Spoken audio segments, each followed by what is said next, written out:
ভালো আছো ভাই? জি ভাই। ঠিক আছে ঠিক আছে। তোমার নাম কি? সুমন। আমার মনে হয় না আমি শেষ পর্যন্ত টিকতে পারবো কিনা 5 বছর। তোমার বাড়ি কোথায়? সিরাজগঞ্জ। তুই আমাকে চেনস, আমি কেডা? আমি সিরাজগঞ্জের গেদা। আচ্ছা, সিরাজগঞ্জ। আর তোমার পাশে কে এই যে? পাশে আমার বউ। তোমার বউ? হ্যাঁ। আচ্ছা, আমরা তো জানতে পেরেছি যে তুমি তোমার মামিরে নাকি বিয়ে করছো। হ্যাঁ। আপনার নাম কি? সাথী সাথী তুমি আমার জীবনে। আচ্ছা, এখন আপনার বয়স কত একটু বলেন তো আমাদের? 35। 35 বছর। তো আপনি আপনার এই 14 বছর ভাগ্যে নাকি বিয়ে করছেন? জি। আপনার ঠিকানা কোথায়? সিরাজগঞ্জে।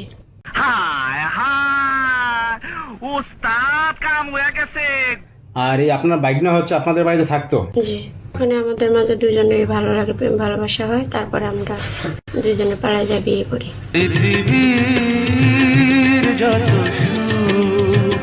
মানে কাঠমিস্ত্রি কাজ করো? হ্যাঁ। এই কাজ শিখছো কোন জায়গা থেকে তুমি? মামার কাছ থেকে। মামার কাছ থেকে শিখছো? জি। तू समझा? हाँ नहीं तू समझा नहीं। এখন তুমি কি করবা? এই যে এই বউ নিয়ে কি এইখানে থাকবা না আবার সিরাজগঞ্জ যাবা? হিন্দি থাকবো। না না, যাবো না, আমি ওকে নিয়ে থাকবো।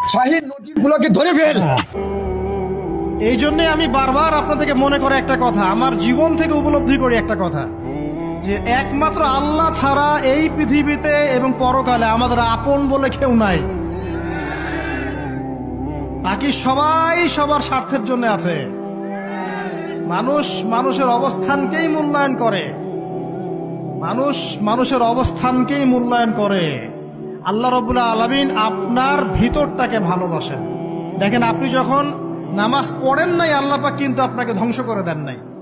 আল্লাহ পরম করুণাময় আপনাকে হেদায়েত দিয়ে নামাজি বানিয়ে দিয়েছেন। জীবন অনেক পাপ করেছেন, ইনস্ট্যান্ট আল্লাহ পাক শাস্তি দিতে পারতেন, আল্লাহ পাক দেন নাই। আল্লাহ আপনাকে ভালোবাসেন, আল্লাহ আমাকে ভালোবাসেন। আল্লাহ পাকের এই ভালোবাসার ঋণটা শোধ করার জন্য হলেও নামাজি হয়ে যান, আল্লাহর পথে ফিরে আসেন, দিনের জন্য কিছু করেন, দিনের ফিকির করেন, পড়াশোনা করেন। প্রিয় ভাইরা, আল্লাহ